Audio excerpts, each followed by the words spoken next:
Жөн гана ой жүгүртүп көрүңүз.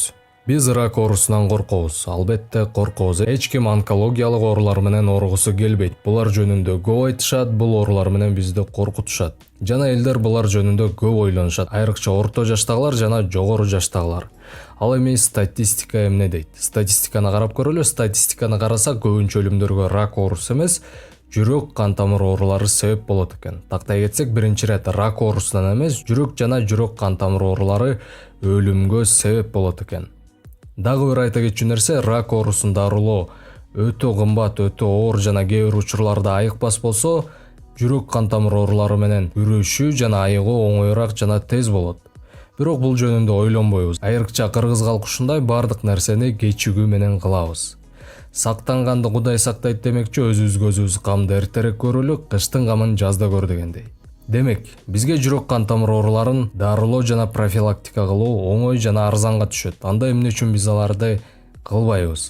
Өтүшүп кеткенде гана кыймылдай баштайбыз. Эмне үчүн эң маанилүү органга кам көрбөйбүз? Жүрөккө дагы кам көрүшүбүз керек, урматтуу достор. Эң көп өлүм бул жүрөк кан тамыр ооруларынан болот, достор. Ошондуктан бул видеодо биздин жүрөк кан тамырлар системасына терс таасир берген адаттарды чогулттук. Видеону аягына чейин көрүңүз, абдан кызыктуу жана абдан пайдалуу болот жана көп жашаганга дагы себепкер болот.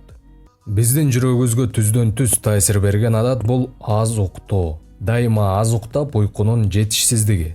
Тактап айтсак, толук кандуу уйку жүрөк кан тамыр системасынын жакшы иштешин камсыз кылат. Анткени жакшы толук кандуу уйку организмдеги кан айланууну жакшыртат жана жалпы кардио системаны жакшыртат.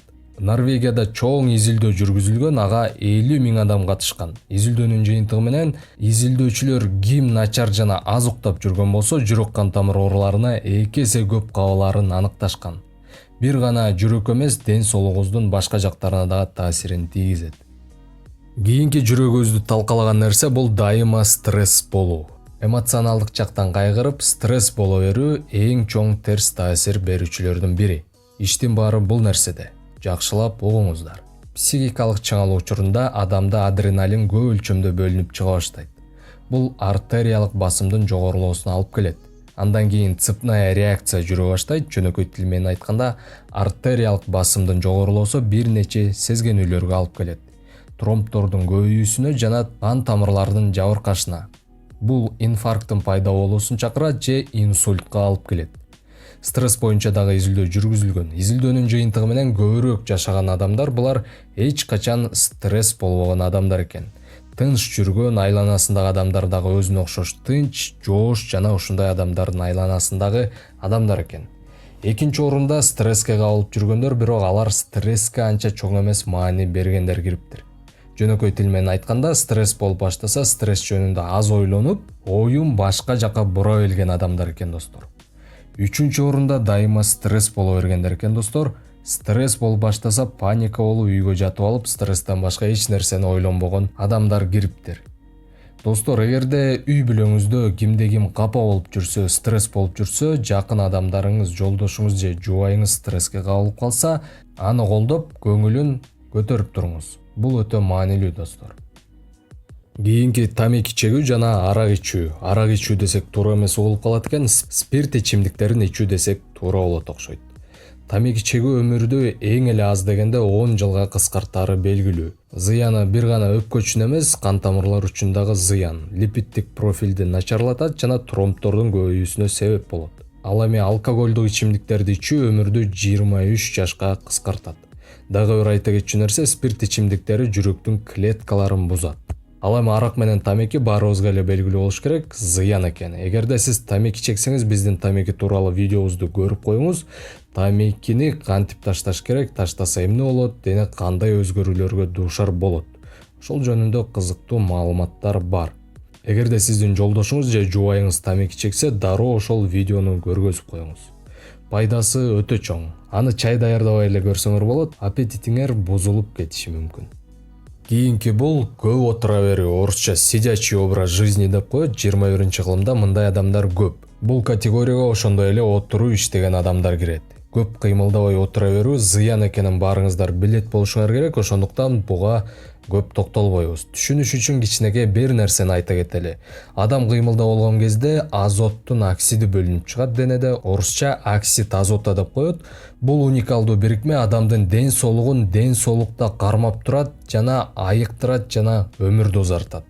Жана бул зат физикалык нагрузка болгон кезде гана бөлүнүп чыгат. Азоттун оксидин таблетка же укол сайып ала албайбыз. Ал денеде гана физикалык нагрузка кылган кезде гана бөлүнүп чыгат. Демек эч кандай укол же таблеткалар менен ала албайбыз. Биздин заманда андайлар жок, балким келечекте ойлоп табышат. Ал биздин денебизде бөлүнүп чыгат активдүү кыймылда болгон кезде. Дал ушул зат кан басымды нормалдаштырат жана организмди айыктырат. Кийинки пункт кээ бир адамдарды таң калтырышы мүмкүн, бул тишти жуубай коюу жана ооз көңдөйүн тазалабай коюу. Айтышыңыз мүмкүн, тиш ооз көңдөйү кантип жүрөк менен байланышмак эле деп. Айтып беребиз. Изилдөө жүргүзүлгөн. Изилдөөнүн жыйынтыгы менен тишин жана ооз көңдөйүн жакшы алып жүргөн адамдар тишин жуубай начар кармаган адамдарга караганда 10 жыл узак жашаарын табышкан. Түшүндүрмөсү мындай: адамдын ооз көңдөйү бул бактериялар көп жайгашкан жер. Ооз көңдөйүндө 100дөн ашык бактериялардын түрү бар. 100дөн ашык бактериянын түрү бар болуп аткандан кийин канча бактерия бар экенин айтпай эле коелу. Ооз көңдөйү тазаланбай турса, бүлөнүн, орусча дёсну деп коет, бүлөнүн сезгенүүсүнө жана оорусуна алып келет. Бүлө аркылуу кан айлануу системасына кошулат жана көптөгөн эффекттерди чакырат. Коркунучтуусу тромбтордун көбөйүүсүнө дагы алып келет. Ал эми тромбтун көбөйүүсү инфаркт жана инсультка алып келет. Тишти таза кармабай коюу башка ооруларга дагы алып келет. Мисалы, ооз көңдөйүнүн сезгенүүсү менен чогуу эркек кишилерде простатит оорусунун өрчүшү байкалган. Мына ушундай достор. Бул жерден көп нерсени билип алдыңар деп ойлойм. Жана биздин тишти кантип туура таза кармаш керек, ошол жөнүндөгү видеобузду көрүп коюңуз. Бул пунктту абдан жакшы толуктап турат. Кийинки жүрөккө терс таасирин тийгизген адат дагы кээ бирөөлөрдү таң калтырышы мүмкүн. Бир аз убакыт мурун эле физикалык нагрузка, спорт менен машыгуунун маанилүүлүгүн белгилегенбиз. Бул жакта спорт менен чектен ашыра машыгуу зыян экенин белгилейбиз. Мындай адамдар дагы арабызда жок эмес. Мен өзүм дагы 2 жыл мурун ушулардын катарында болчумун. Түшүндүрүп беребиз. Көбүнчө бул анаэробная нагрузка деп коет, ошолорго тиешелүү. Жөнөкөй тил менен айтканда, сиздин жүрөк согууңар 140-ты түзөт жана минутасына жүрөгүңөр 140 жолу согуп 5 минутадан ашык созулуу. Бул жүрөк үчүн зыян. Мисалы, сиз оор штанга гантелдер менен машыксаңыз, подход жасаганда 5 минутадан ашырбаганга аракет кылыңыз. Ал эми жеңил гантелдер эч нерсе болбойт. Кардио нагрузкалар жөнүндө дагы жакында видео даярдалып жатат, өткөрүп жибербеш үчүн каналга катталып коюңуздар. Ал жакта кантип туура кардио нагрузка кылып жүрөктү чыңдаш керек, ошол жөнүндө айтылган. Кийинки пункт бул тамактануу. Жүрөккө пайдалуу азыктарды өзүнчө толук чыгарып беребиз. Бул жактан жүрөк үчүн эң коркунучтууларын айта кетели. Биринчиси бул транс майлар, экинчиси рафинированный сахар. Мындан дагы коркунучтуусу экөөнү чогуу колдонгондо. Бул кандайдыр бир пирожный же торт болушу мүмкүн жана ушул сыяктуулар. Транс майлар липиддик профилди талкалайт экени аныкталган. Холестериндин көбөйүүсүнө алып келет.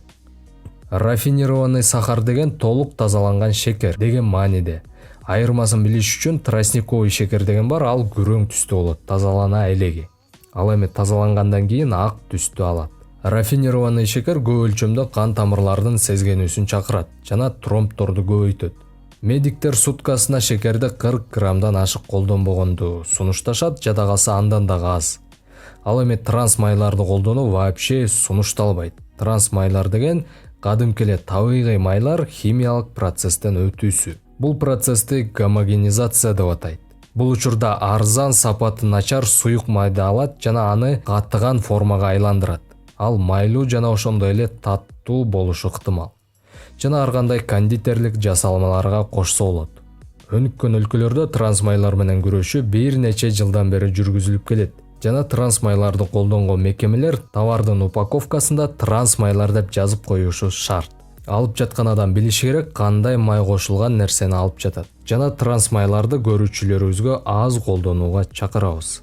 Урматтуу биздин достор, коноктор жана көрүүчүлөр, видеобузду аягына чейин көргөнүңүздөргө чоң рахмат. Кийинки видеолорубуздан жолукканча ден соолукта болуңуз. Биз менен болгонуңуздарга сиздерге чоң рахмат.